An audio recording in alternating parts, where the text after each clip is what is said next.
This story has elements of time travel and impossibilities that could make you jaw-dropped. But before we get into the MC of today's story, let's take a small detour to the Brazilian Amazon rainforest, across the states of Pará and Mato Grosso.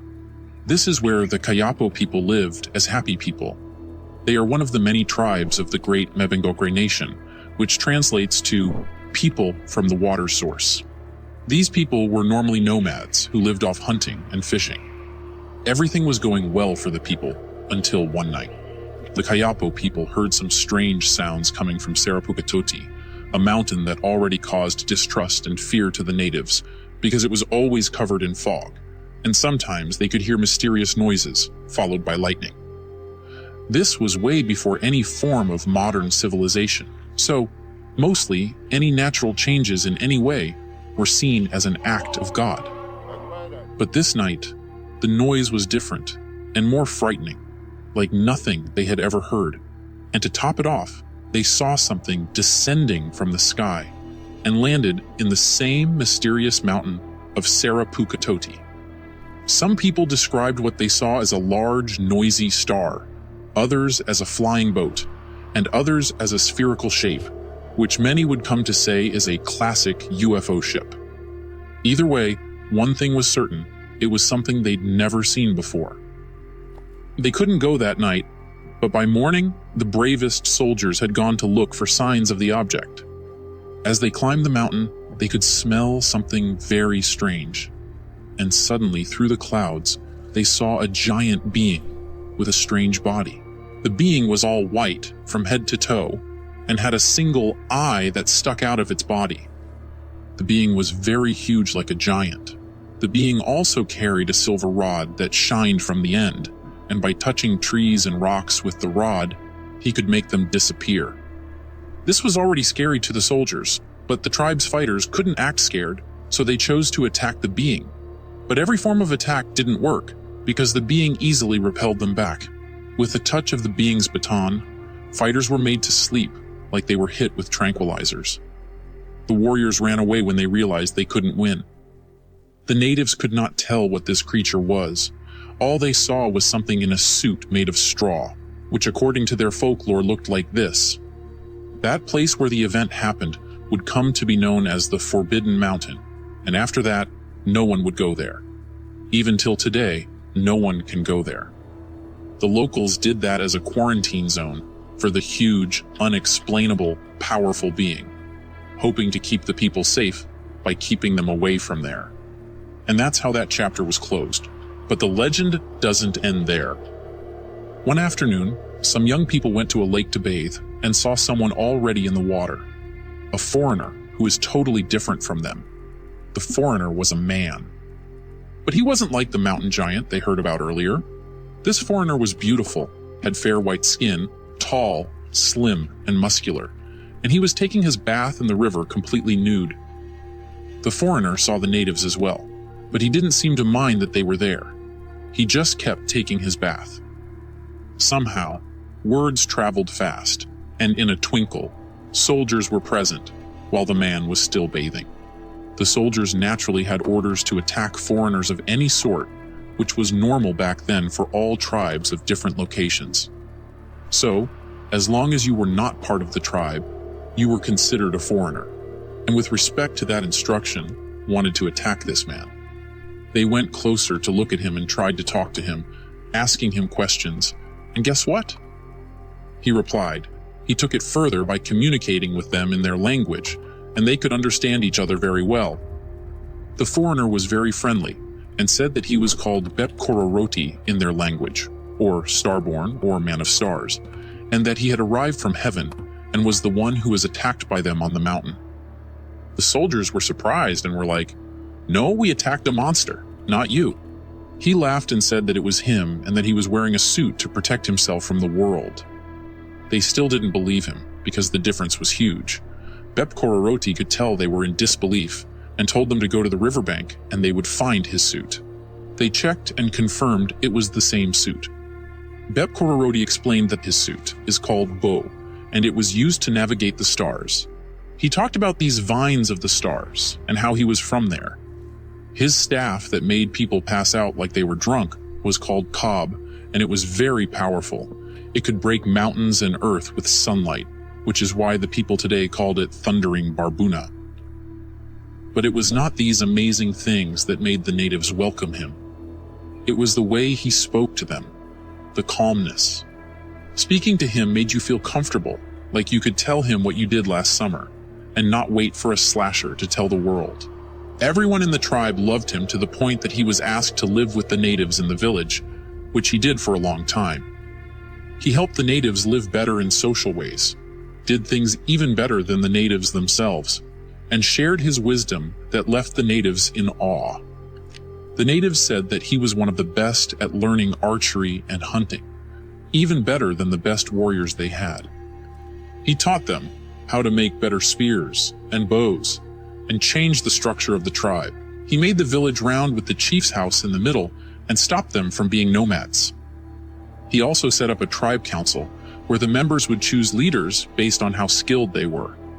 He developed a type of government system where there were more people, members of the tribe, helping the chief to make important decisions, just like we have now. And all these changes made the natives prosperous. It was only a matter of time before he rose to become the leader of this tribe and its best warrior. His influence was so great that he is still talked about from generation to generation. Bep Noi, the advisor for the Cuban Crane Cane Group in Guaratyre, Pará, Brazil, still talks actively of the legend and says that Bep Cororoti is the only real hero and leader of the Kayapo. Bep Cororoti fell in love with a woman from the tribe and chose to marry her. They had a daughter named Cob and a son together and lived in the tribe for a long time. His daughter got married and had a son of her own, and they all lived in the village happily. Everything was looking great until it was not. Bep Cororoti's behavior started to change, and not in a good way. It was very obvious to everyone in the tribe, as he started to cause problems for the tribe, almost every day. One day, while he was hunting, he got into a fight with his friends and just ran off into the bush. Then later, for no reasonable reason recorded, he painted his entire family in black and then left them in their home. Then he put on the dangerous suit, the bow, and his kop, the staff he was with, and started shooting out rays that hurt and blinded people. And sometimes, he would just challenge the group. All these were behaviors that shocked the natives. Even today, no one knows what made him act that way or what happened. It was all so strange. It was like he was suffering from a mental breakdown.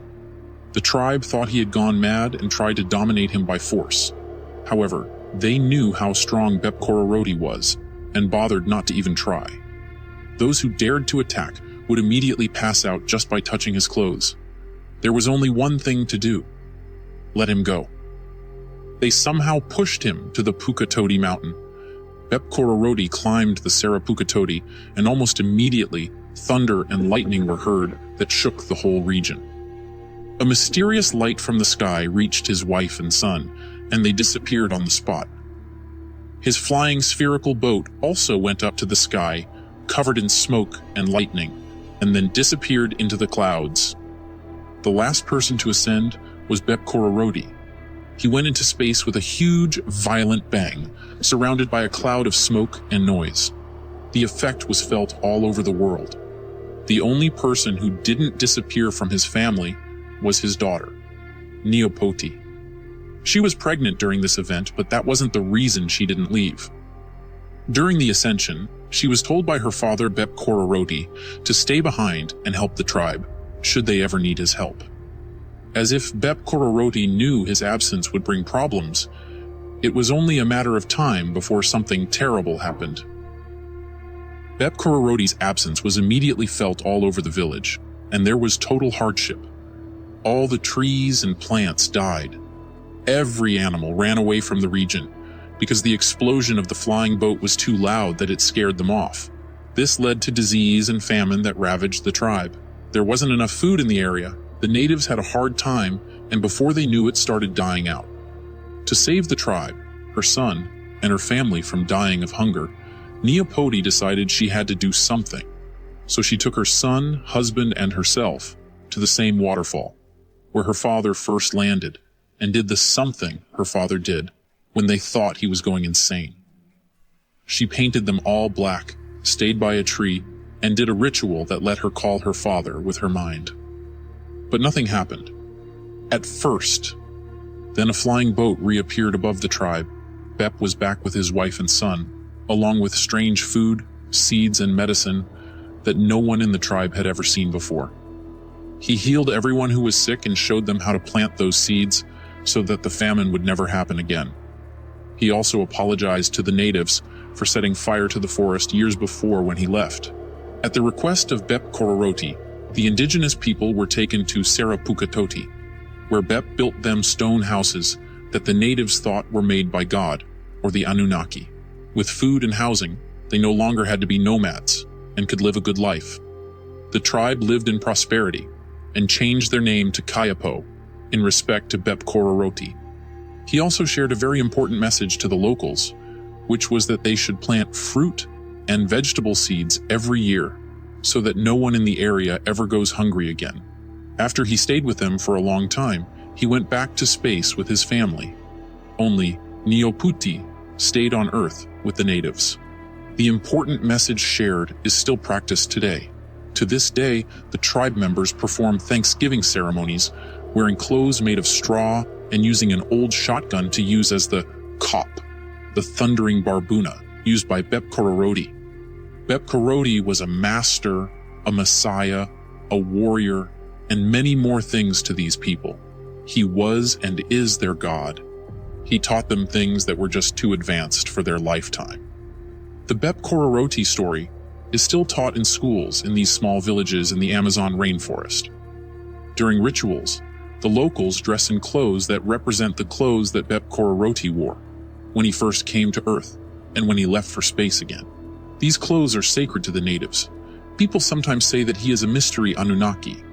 We've heard stories of Anunnaki and their influence on various cultures all over the Earth. The Anunnaki may have left Earth a long time ago, but they kept in touch with some groups on Earth, which many believe Bep Kororoti could be one. It's also possible that Bep Kororoti was also from the future because he knew a lot of things that were not invented yet. The system of government he introduced sounded like something we practice now. He was the source of wisdom behind the implementation of agriculture in the Amazon rainforest. He was also a source of construction and architectural wonder by using stones to build houses that didn't exist at that time. All of the myths, facts, and religious beliefs that the Kayapo still share are based on Bep Kororoti's connection with space and the universe. Now, you might think all this is just a good bedtime story, but I am sorry to burst your bubble, because there are elements of truth in it that actually happened. The straw clothes described by basically everybody who knows the story remarkably look similar to the clothes worn by astronauts. The one eye described when he was a giant could be the helmet, the white skin could be the color of the suit, and lastly, any knowledge from an astronaut, even for us right now watching this video, will be a bit superior, not to talk of natives that were very secluded in their way of life. One thing that struck us was the way they described him without his suit, like a normal, very handsome white man. To prove our point, in 1969, two 15-year-olds went to Rio de Janeiro and saw a picture of Neil Armstrong, and they immediately thought it was Bep Kororoti. People in primitive tribes like to copy the things and ways of acting of people from other societies, especially those that are more advanced technologically. And this is still going on now. It's so effective that we gave it a name. Social engineering. In 1947, Dr. Herbert Baldus, an anthropologist, went to see an Indian group in the middle of Brazil. The little girl he saw was an example of this. She had black drawings on her face and red lipstick on it, making her look like a westernized lady. And every story of the Bep Kororoti being a god comes from one source. There are no cross-references between people and tribes that collaborate with the story. So basically, we are hanging on a trust me bro source, which reduces the authenticity of the event. But people say that Bep Kororoti came to Earth in 1884, which is 80 years before people started going to space in the 1960s. 10 years before people went to space for the first time, in 1952, the Kayapo started ceremonies in which people dressed as astronauts would dance in honor of Bep Kororoti. So it becomes an old-age question of who came first, the chicken or the egg. So, which is it? Is Bep just an astronaut who crash-landed, or is he an actual Anunnaki god, or an alien who descended from the stars to change the lives of the Kayapo people forever?